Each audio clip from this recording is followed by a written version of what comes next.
یکے بعد دیگرے آپ کے نکاح میں.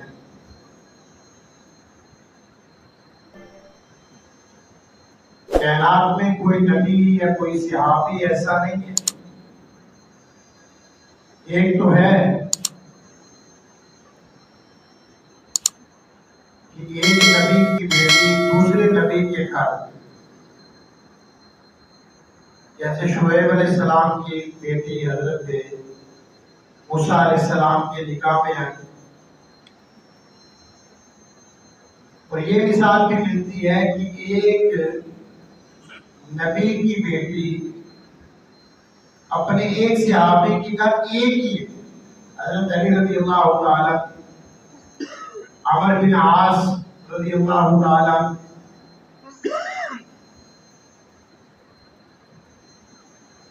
لیکن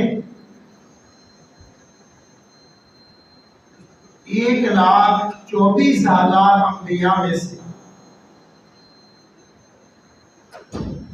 نبی پاک صلی اللہ علیہ وسلم کو یہ اعزاز ہے کہ آپ کی 2 بیٹیاں یکے بعد دیگرے، عثمان غنی رضی اللہ تعالیٰ عنہ کے نکاح، اور 1,24,000 امتوں میں سے اگر یہ اعزاز ملا ہے تو اس امت کے ایک فرد کو، حضرت عثمان غنی رضی اللہ تعالیٰ بس.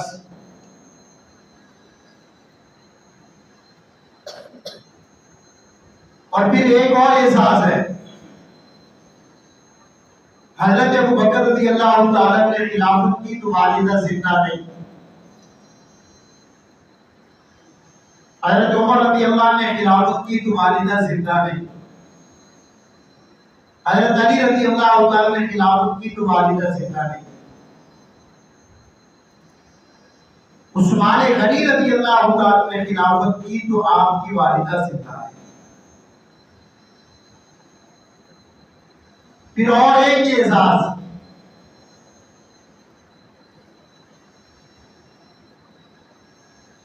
کوئی نبی ایسا نہیں ہے کہ جس کا نکاح اللہ نے عرش پہ کیا ہو. اگر 1,24,000 انبیاء میں سے کوئی ہے تو صرف میرے محبوب پیغمبر ہیں کہ جن کا نکاح اللہ نے زینب بنت جحش رضی اللہ تعالی عنہ کے ساتھ عرش پہ کیا.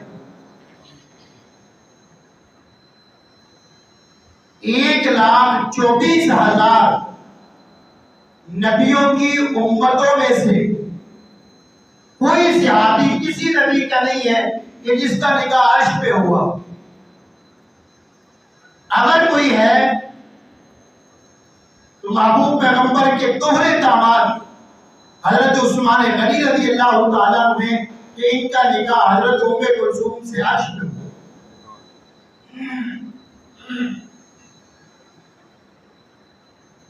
پھر اللہ کے نبی نے 1 2 4 بار نہیں، ایک مجلس میں 8 بار جنتی ہونے کی بشارت. پوری زندگی میں 17 یا 18 مرتبہ عثمان غنی رضی اللہ تعالیٰ عنہ کو محبوب پیغمبر نے جنتی ہونے کی بشارت دی کہ عثمان جنتی. اتنی عظمتوں کا مالک، پھر اسلام پہ اربوں خربوں استعمال کرنے والا، جس کو غنی اور سخی کا لقب ملا، جس کو دیکھ کے حاتم طائی کی سخاوت بھی مان پڑتی نظر آتی ہے. پھر آخر کیا وجہ بنی کہ ان کو مظلومانہ انداز میں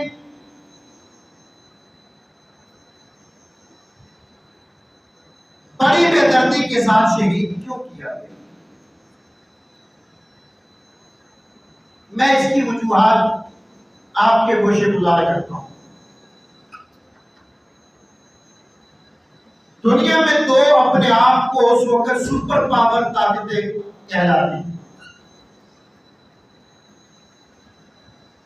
ایک کو روم کہا جاتا تھا اور ایک کو فارس کہا جاتا تھا. فارس یہ موجودہ ایران جو ہے یہ فارس ہے، جو آج کل اسرائیل اور انڈیا ایران کی چل رہی ہے. تو کہتے ہیں اللہ کرے یہ جنگ طویل ہو جائے.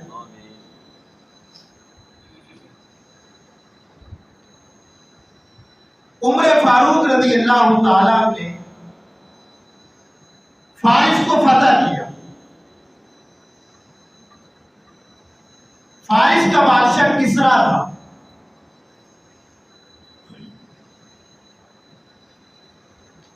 اور حضرت عثمان غنی رضی اللہ تعالیٰ عنہ نے روم کو فتح کیا. روم کا بادشاہ کیسر تھا.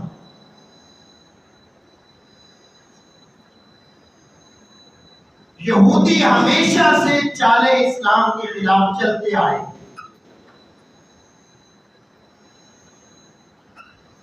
روز اول سے ان کا یہ وتیرہ رہا ہے کہ اہل حق کے خلاف انہوں نے چالے چلی.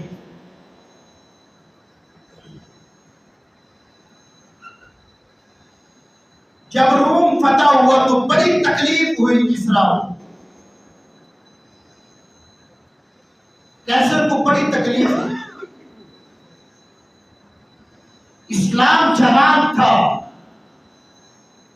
کوئی مغلوب نہیں کر سکتا تھا، بڑا پاورفل تھا.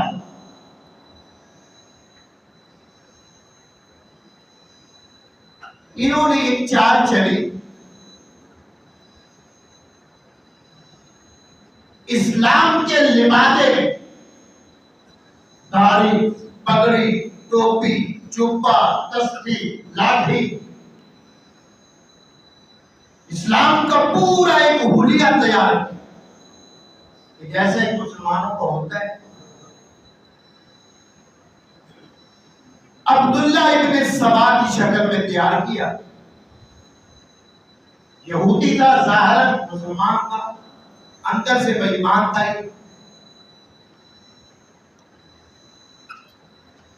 اور اس وقت روم کے بادشاہ کیسر نے اس زمانے کے حساب سے 1.5 کروڑ دینار رکھے. اگر آج اس کا حساب لگایا جائے تو اربوں خربوں کے پاس جاتی ہے.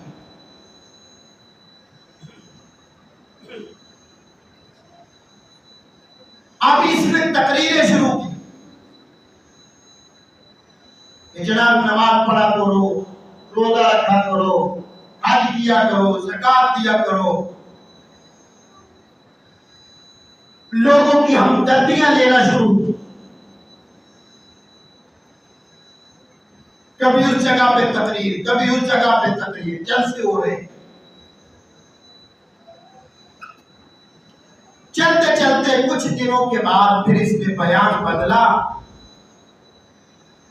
کہ جناب امانت میں خیانت نہ کرو، حقدار کو حق دے دو، جس کی امانت ہے اسے ادا کرو. ظاہری طور پہ تو یہ جملہ ٹھیک تھا، لیکن سمجھنے والے سمجھتے ہیں. ڈاکٹر کو پتہ چلے گا کہ مرض کیا ہے، عام کو نہیں پتہ چلے گا.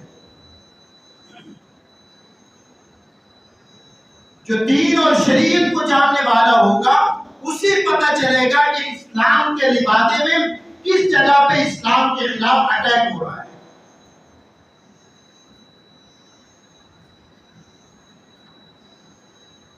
اب تقریر ہے، جناب امانت ہو. مصر کے گورنر نے پوچھا کہ جناب یہ جو آپ بات کرتے ہیں، باقی باتیں تو آپ کی ٹھیک ہے، نماز پڑھنی چاہیے، زکات دینی چاہیے، حج کرنی چاہیے، یہ جو جملہ آپ کرتے ہیں کہ امانت کو حقدار کو حق دو، امانت اس کی ہے اس کو دو، اس کی ذرا تشریح کریں. انہیں کہ میں نے تو بس ویسے دین کی بات کی ہے. جان چھڑا لی، رہا ہو گیا، یہ کہتے ہیں مچلکے دے کے جان چھڑا لی،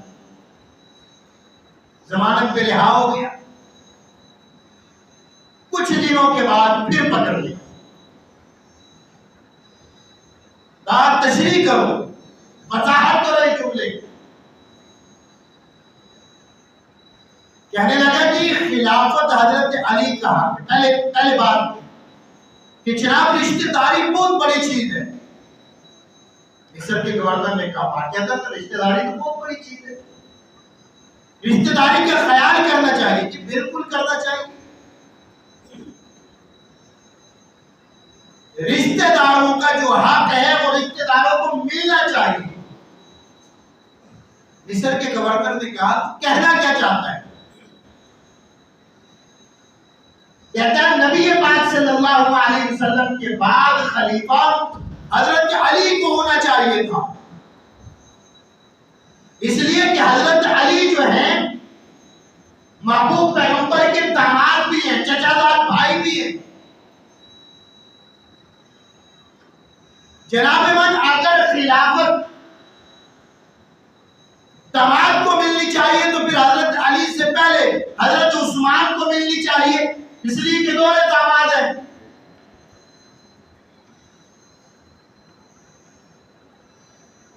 اس لیے کہ دونوں داماد ہیں۔ اگر خلافت رشتہ داری کو کہا جاتا ہے کہ رشتہ دار کو حق خلافت کا ملنا چاہیے، تو پھر حضرت علی تو چچا زاد بھائی ہیں، حضرت عباس تو چچا ہے، ٹھیک ہے نا جی، حضرت عباس کو ملنی چاہیے خلافت۔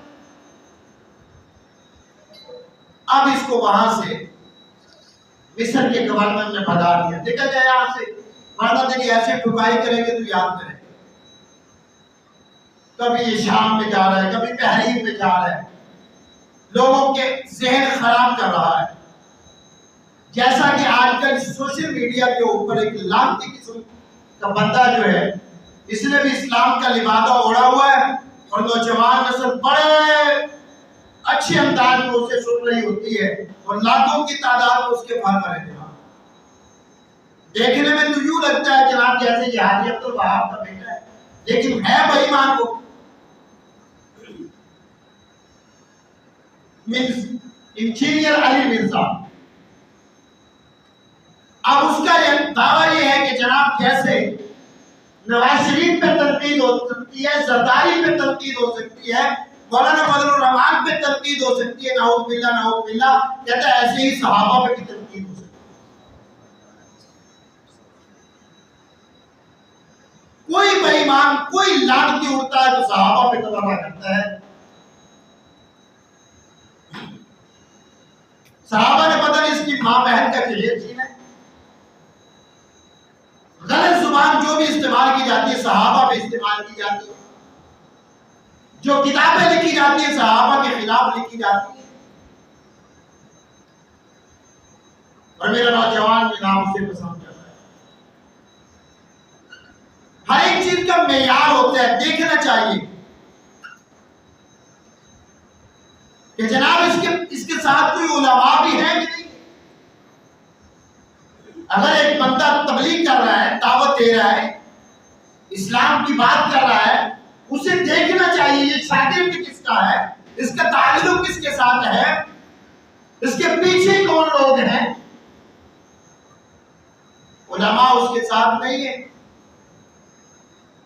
ملک پاکستان میں 3 مسلک مسلمانوں کے ہیں، ایک شیعوں میں کافروں کا ہے، تینوں مسلک کے علماء ساتھ نظر نہیں آتے ہیں۔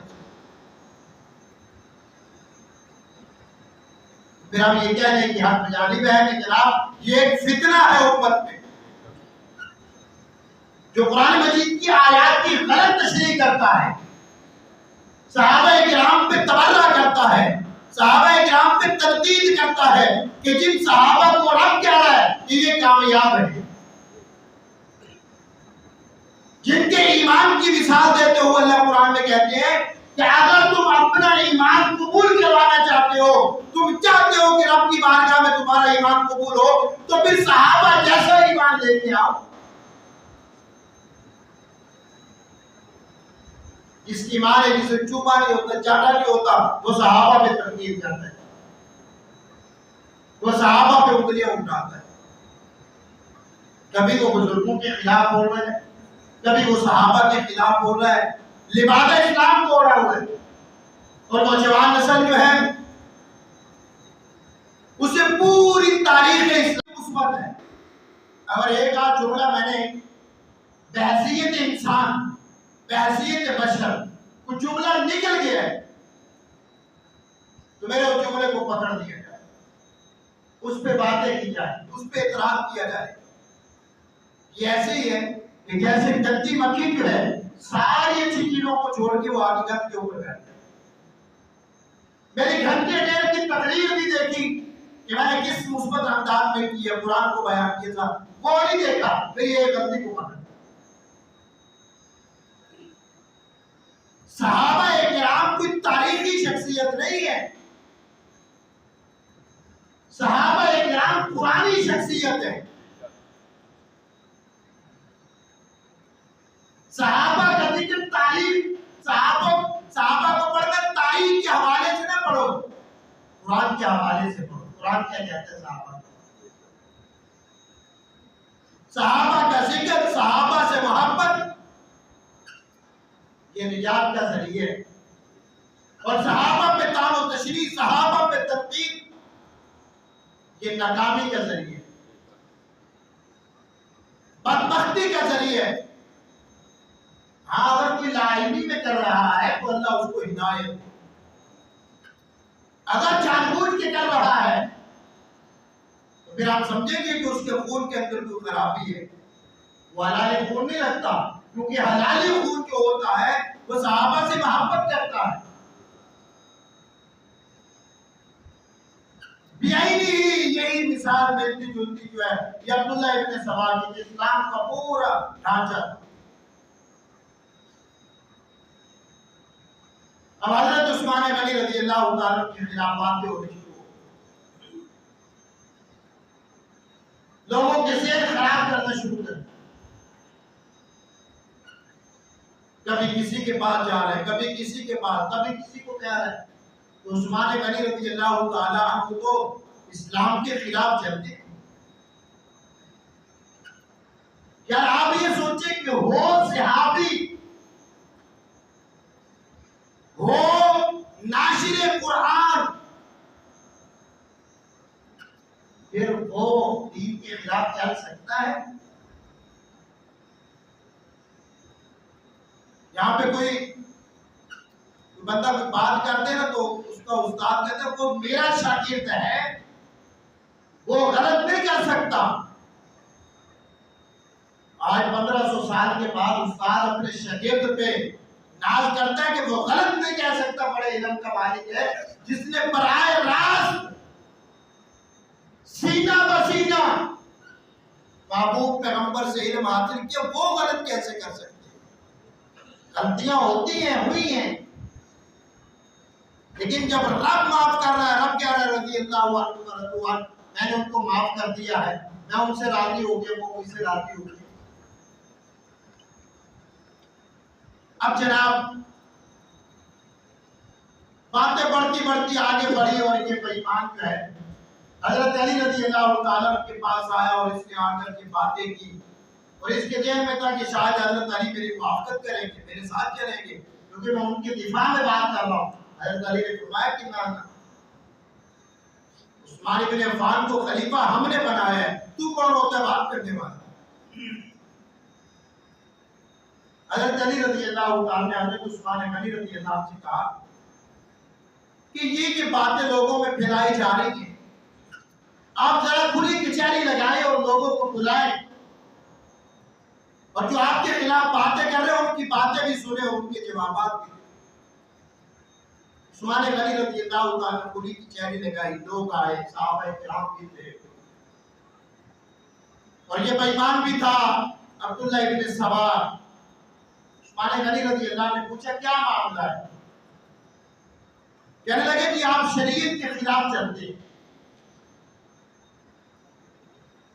فرمایا کہ وہ کیسے چلتا ہوں بتاؤ؟ کہنے لگا کہ نبی پاک صلی اللہ علیہ وسلم نے قرآن مجید کو 7 زبانوں میں پڑھنے کی اجازت دی، پر آپ نے ایک زبان میں قرآن کو لکھ دیا۔ قرآن آج بھی 7 زبانوں میں پڑھ سکتے ہیں، 7 لغت میں، لیکن جس کو پتا ہو وہی پڑھ سکے گا نا۔ اب جناب عثمان غنی رضی اللہ عنہ نے فرمایا کہ اسلام جو ہے اللہ کے نبی کے زمانے میں تھوڑے علاقے میں تھا، ابو بکر کے زمانے میں اور بڑا، عمر کے زمانے میں اور بڑا، اب یہ اسلام بڑھتے بڑھتے جو ہے عرب سے نکل کے عجم میں چلا گیا، افریقہ تک پہنچ گیا۔ اب افریقہ کے لوگ قرآن کو نہیں سمجھ سکیں گے، تو میں نے اس لیے جو ہے قرآن مجید کو ایک ہی زبان میں، ایک ہی لغت میں، کہ جو اللہ کے نبی کو پسند تھی اسی لغت میں نے قرآن کو جمع کر دیا۔ علیحدہ علیحدہ زبانیں ہوتی، علیحدہ علیحدہ لغتیں ہوتی تو لوگوں میں فساد پیدا ہوتا۔ میں آپ کو مثال دیتا ہوں، امام 2 خطبوں کے درمیان بیٹھتا ہے، بات یہاں مسجد میں بھی دیکھنے میں آیا ہے کہ لوگ ہاتھ اٹھا کے دعا مانگنے شروع کر دیتے، مانگنی چاہیے، کوئی حرج نہیں ہے، لیکن ہوگا کیا؟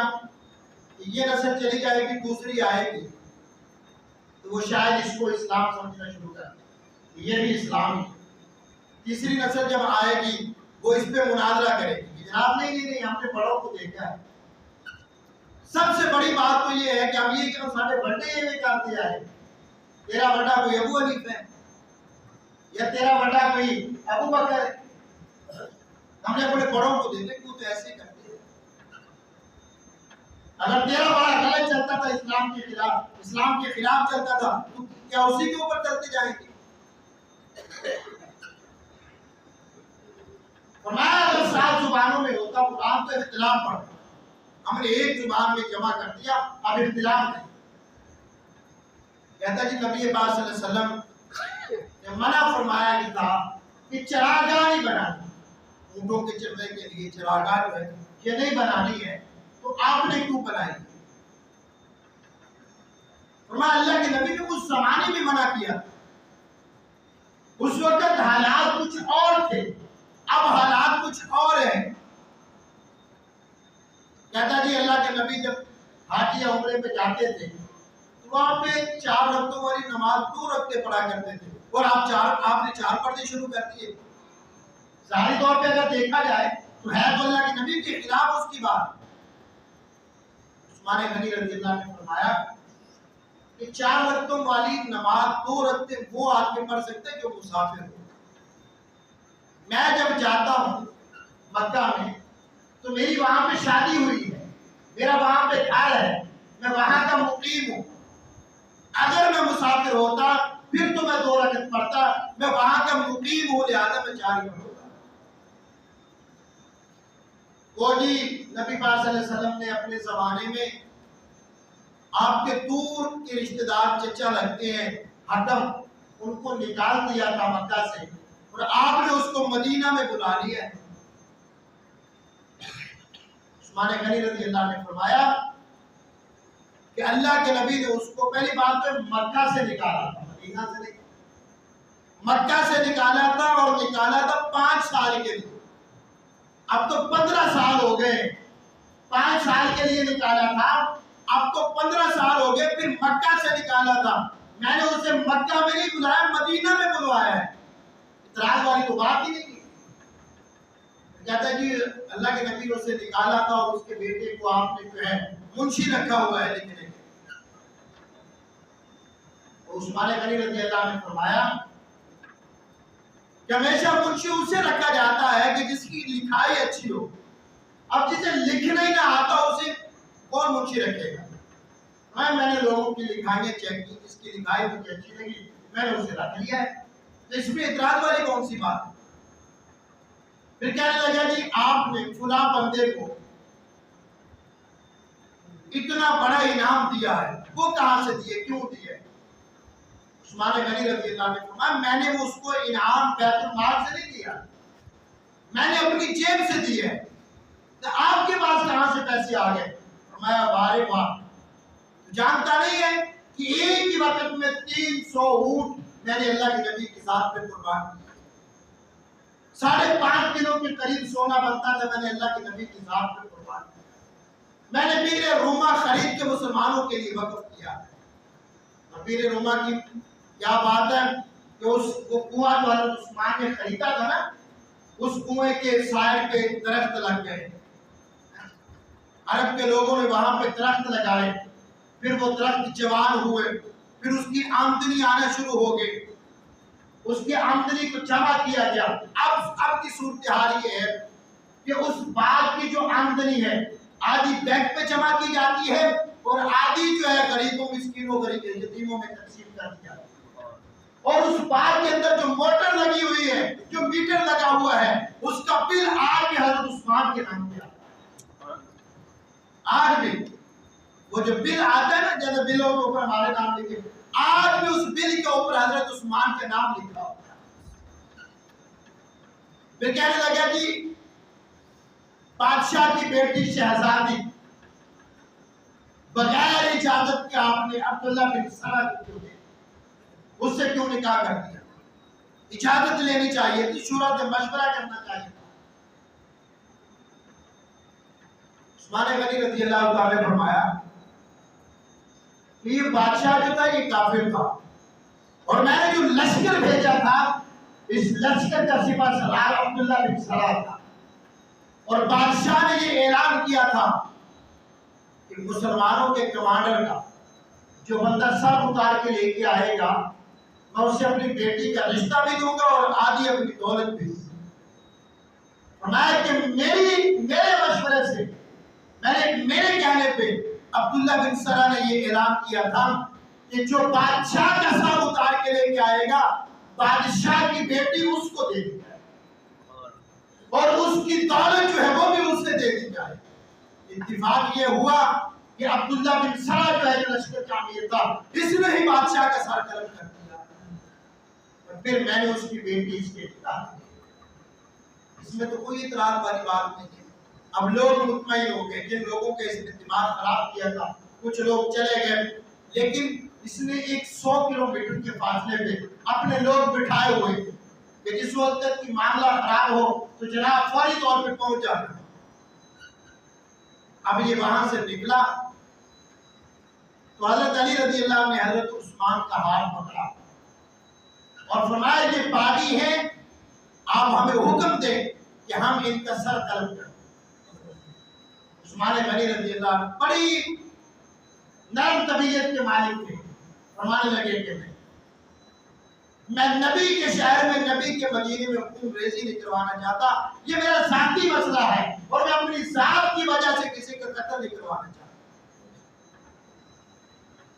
حضرت علی کتابوں میں الفاظ ملتے ہیں کہ غصے میں آ کے جو الفاظ حضرت علی سے نکلے وہ حضرت عثمان کو کہہ دی، لیکن حضرت عثمان کے جواب میں حضرت علی کو خاموش کروا دیا۔ اب یہ باہر نکلا اور لوگوں سے کہنے لگا، عثمان بن عفان تو اپنی جناب کے بات کو ڈٹا ہوا ہے، حدیث کا مخالف ہے، اسلام کا مخالف ہے۔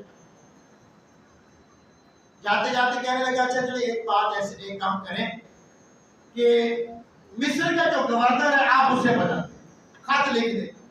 میں ٹھیک ہے، میں خط لکھ دیتا ہوں۔ عثمان غنی رضی اللہ عنہ خط لکھوایا، مہر لگا دی کہ مصر کا جو گورنر ہے اس گورنر کو بدل دیں، اور محمد بن ابی بکر جو حضرت ابو بکر رضی اللہ عنہ کے صاحبزادے ان کو گورنر بنا دیا جائے۔ اب یہ بےایمان ایسا تھا، لفظ تھا فقبلوہ کہ جب یہ تمہارے پاس آئے ان کا رکا یہ خط لے لینا، ان کو قبول کر دے۔ تو اس نے اس لفظ کی جگہ پہ فقتلوہ لکھ دیا کہ جب یہ تمہارے پاس آئے تو انہیں قتل کر دیا۔ اب یہ خط جو ہے محمد بن ابی بکر نے جب پڑھا، ظاہر ہے اندر سے لال پیلے ہو گئے کہ یہ کیا، عثمان غنی مجھے قتل کروانا چاہتے ہیں. بڑے پریشان ہوئے اور غصے میں آ کے عثمان غنی رضی اللہ تعالیٰ کے پاس آئے اور آ کر کے کہنے لگے چچا آپ مجھے قتل کروانا چاہتے ہیں، آپ نے میرے بارے میں خط لکھوا دیا کہ جب یہ خط لے کے آئے تو اسے قتل کر دیا جائے. عثمان غنی رضی اللہ نے فرمایا بھتیجے مجھے کیا ضرورت ہے کہ میں تمہیں قتل کرواؤں، میرا کیا مفاد ہے کہ میں تمہیں قتل کرواؤں. کہنے لگا یہ آپ کا خط ہے، یہ دیکھو آپ نے لکھا ہے، یہ آپ کی مہر لگی ہوئی ہے. فرمایا یہ مہر یا تو بنائی گئی ہے یا چرائی گئی ہے، بہرحال یہ خط میرا نہیں، میں نے یہ آرڈر نہیں کیا. وہ باتیں کرتے کرتے غصے میں ہاتھ آگے بڑھتے بڑھتے داڑھی تک ہاتھ. عثمان غنی رضی اللہ عنہ بڑے تحمل کے ساتھ اس کی بات سنتے رہے. پھر آخر میں کہنے لگے بیٹا دیکھو اگر آج تمہارے بابا ابو بکر زندہ ہوتے تو اس انداز میں تم مجھ سے بات کرتے. میں نے تمہیں صفائی دے دی ہے کہ میں نے یہ کام نہیں کیا، تمہیں میری بات پہ یقین کرنا چاہیے. خیر اب محمد بن ابی بکر کو یہ بات سمجھ آئی اور انہوں نے معافی مانگی اور وہاں سے اٹھ کے باہر نکلے، جا کر کے کہنے لگے تم نے مجھے ورگلایا. تھوڑی دیر کے بعد عثمان غنی رضی اللہ عنہ آرام فرمانے لگے تو خواب آیا اور نبی پاک صلی اللہ علیہ وسلم کی زیارت. اب عثمان غنی رضی اللہ عنہ پانی بند کر دیا، کھانا پینا بند کر دیا، جو آپ کے محافظ تھے وہ بھی ہٹا دیے گئے اور خود جو کچھ محافظ تھے تقریباً 20 کے قریب غلام تھے حضرت عثمان غنی رضی اللہ عنہ کی خدمت کرتے تھے. فرمایا جاؤ تمہیں آزاد کیا. کہنے کہ آزاد تو ہم ہو گئے لیکن ہم آپ کے پہرے پہ بیٹھے رہیں گے. عثمان غنی رضی اللہ عنہ سختی کے ساتھ کہا جب چلے جاؤ. وہ چلے. کچھ اور لوگ تھے ان کو بھی بھیج دیا. اب حضرت حسن رضی اللہ تعالیٰ یہ بہانہ بنا کے قرآن کی تلاوت کرنے لگے. فرمایا حسن بیٹا تم بھی جاؤ. فرمایا چچا میں تو قرآن کی تلاوت کر رہا ہوں. تھوڑی دیر کے بعد حضرت عثمان غنی رضی اللہ عنہ فرمایا کہ جاؤ تم بھی چلے جاؤ اپنے گھر میں جا کے قرآن کی تلاوت کرو. اور اس کے بعد تھوڑا سا آرام کیا. نبی پاک صلی اللہ علیہ وسلم کی خواب میں زیارت ہوئی. فرمانے لگے اللہ کے نبی نے فرمایا کہ عثمان کافی دنوں سے روزہ رکھا ہوا ہے، آج ہمارے پاس آ جاؤ اور افطاری ہمارے پاس آ جاؤ. جب یہ خواب دیکھا تو اپنی بیوی سے کہنے لگے کہ مجھے جو ہے نا پاجامہ پہنا. پہلے تہمت باندھتے تھے، اس دن آپ نے شلوار پاجامہ پہنا اس لیے کہ شہید ہو. شہادت کی خبر تو پہلے مل گئی تھی کہ میں نے شہید ہونا ہے، میں نے شہید ہونا ہے. ایک مرتبہ ایک پہاڑ کے اوپر حضرت ابو بکر، حضرت عمر، نبی پاک صلی اللہ علیہ وسلم اور حضرت عثمان کھڑے تھے. پہاڑ حرکت کرنے لگا تو اللہ کے نبی نے فرمایا کہ اے پہاڑ تجھے پتہ نہیں ہے کہ تیرے اوپر ایک نبی، ایک صدیق اور 2 شہید کھڑے ہیں. وما ينطق عن الهوى ان هو الا وحی یوحى. نبی تب تک بولتا نہیں جب اللہ نے بلواتے. اللہ بلواتے ہیں تو نبی بولتا ہے. اللہ نے بلوایا تو نبی نے بتایا کہ عمر بھی شہید ہوگا، عثمان بھی شہید ہوگا. حضرت عثمان کو پتہ تو پہلے چل گیا تھا، اس لیے کہ زمین و آسمان نیچے آ سکتا ہے، زمین اوپر جا سکتی ہے، یہ کائنات کا نظام ختم ہو سکتا ہے، درم برم ہو سکتا ہے، لیکن میرے محبوب پیغمبر کی زبان سے نکلی ہوئی بات کبھی بھی تبدیل نہیں ہو سکتی. اور عثمان کو پتا تھا میں نے شہید ہونا ہے. سب کو بھیج دیا، پاجامہ پہن لیا. حضرت حسن کو بھی بھیج دیا. 40 دن گزر گئے، پانی نہیں پہنچ رہا. جو پانی لے کے جاتا ہے اس سے چھین لیا جاتا ہے. حضرت علی رضی اللہ عنہ مشکیزہ پانی کے لے کے گئے، جا رہے تھے، تیر مارا اور اس کو پھاڑ دیا. پانی سایہ وہیں پہ گر گیا، سایہ ہو گیا اور اپنی پگڑی اندر پھینکی اور فرمایا عثمان آپ نے ہمارے ہاتھ باندھے ہوئے ہیں، اگر آپ ہمیں اجازت دیتے تو آج ہم جہاد کرتے اور باغیوں کو یہاں سے بھگانے میں کامیاب ہوتا. کچھ دیر کے بعد 5 آدمی اندر داخل ہوتے ہیں جن میں خالد ابن ملجم، اس کا چھوٹا بھائی عبد الرحمن ابن ملجم، حضرت علی رضی اللہ تعالیٰ کی قتل میں ملوث تھا، اور ایک عبداللہ بن سبا، یہ 5 آدمی اندر داخل ہوتے ہیں۔ عثمان غنی رضی اللہ تعالیٰ قرآن کی تلاوت کر رہے تھے، ایک بے ایمان نے بات کرتے کرتے پرچہ حضرت عثمان غنی رضی اللہ تعالیٰ، جس کی وجہ سے آپ کے تعلق سے خون نکلا، اور قرآن کے الفاظ فَسَيَكْفِيكَهُمُ اللَّهُ، ظالموں کے لیے اللہ کافی ہے، جملے کا یہ مطلب ہے کہ ظالموں کے لیے اللہ کافی ہے۔ قرآن کے اس جملے اس لفظ کو پڑھیں، اور عثمان غنی رضی اللہ تعالیٰ جس قرآن مجید کی تلاوت کرتے تھے، اور جس لفظ کے اوپر، قرآن کے جس نسخے کے اوپر حضرت عثمان غنی رضی اللہ عنہ کا خون گرا، آج بھی قرآن کا وہ نسخہ جو ہے وہ تاشقند کے اندر موجود ہے، اور خون کے قطروں اسی طرح جمے ہوئے ہیں۔ عثمان غنی رضی اللہ عنہ کو جو خون نکلا تھا، وہ جس لفظ کے اوپر گرا، آج بھی تاشقند کے اندر وہ قرآن موجود ہے، اور قرآن مجید کے اس لفظ کے اوپر عثمان غنی رضی اللہ عنہ کے خون کی وہ قطرے ہیں۔ پھر دوسرا بے ایمان آگے بڑھتا ہے، وہ آپ کو حملہ کرتا ہے، اور آپ کی بیوی حضرت نائلہ جو ہے بچانے کے لیے آگے بڑھتی ہے، تو ان کی 3 انگلیاں جو ہے بے ایمان کاٹ دیتے ہیں۔ عثمان غنی رضی اللہ تعالیٰ کو بڑی بے دردی کے ساتھ شہید کر دیا جاتا ہے۔ مولانا نور الحسن شاہ بخاری رحمۃ اللہ علیہ لکھتے ہیں کہ جس رحل کے اوپر قرآن رکھا ہوا تھا، ظالموں نے اس رحل کو ٹھٹا مارا، قرآن کیا دور، پھر خود بخود قرآن عثمان کے پاس آ گیا۔ شور ہوا، عثمان کو شہید کر دیا۔ لوگ دوڑتے ہوئے آئے، وہ جو 20 غلام آزاد کیے تھے وہ آئے، حضرت حسن آئے، انہوں نے پھر ان باغیوں کا مقابلہ کیا۔ ان 5 باغیوں میں سے 2 جو تھے وہیں پہ قتل ہو گئے، اور 3 جو تھے وہ بھاگنے میں کامیاب ہوئے۔ حضرت حسن رضی اللہ تعالیٰ بہت زیادہ زخمی ہو گئے تھے، ان کو پھر اٹھا کے لے کے آئے۔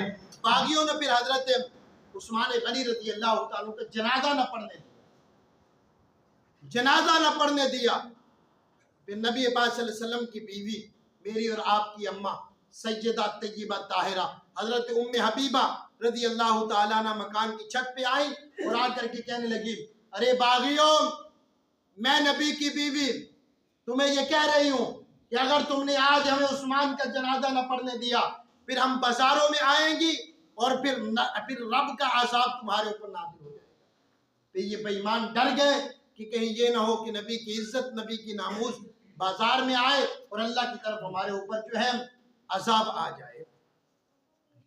اس طرح بڑی بے دردی کے ساتھ عثمان غنی رضی اللہ تعالیٰ عنہ کو شہید کیا گیا، اور یہودیوں کی شروع دن سے اسلام کے خلاف اور مسلمانوں کے خلاف سازشیں چلتی آئی۔ اللہ کرے یہ جنگ لمبی ہو جائے۔ اسرائیل اور ایران کی جو جنگ چل رہی ہے، دونوں ہی کافر ہیں، دونوں ہی مسلمانوں کے دشمن ہیں، ہمارا کوئی بھی دوست نہیں ہے۔ قرآن کہتا ہے کہ یا ایھا الذین آمنوا لا تتخذوا عدوی وعدوکم، کہ ایمان والوں، یہ کفار تمہارے دوست نہیں ہو سکتے ہیں۔ ایک بڑا شیطان ہے، ایک اس سے تھوڑا سا چھوٹا شیطان ہے، ایک بڑا لعنتی ہے، ایک اس سے تھوڑا سا چھوٹا لعنتی ہے دونوں ہی لعنتی۔ ایک صحابہ پہ تبرہ کرتا ہے، اسلام کے نقشے کو مٹانا چاہتے ہیں۔ میرا رب جانتا ہے کہ ہم کمزور ہیں، ہمارے حکمران بزدل ہے۔ اللہ کرے یہ چلتی رہے، اور کفر جو ہے ویسے ہی مٹ جائے۔ اللہ سے دعا ہے کہ اللہ تعالیٰ عمل کی توفیق عطا فرمائے۔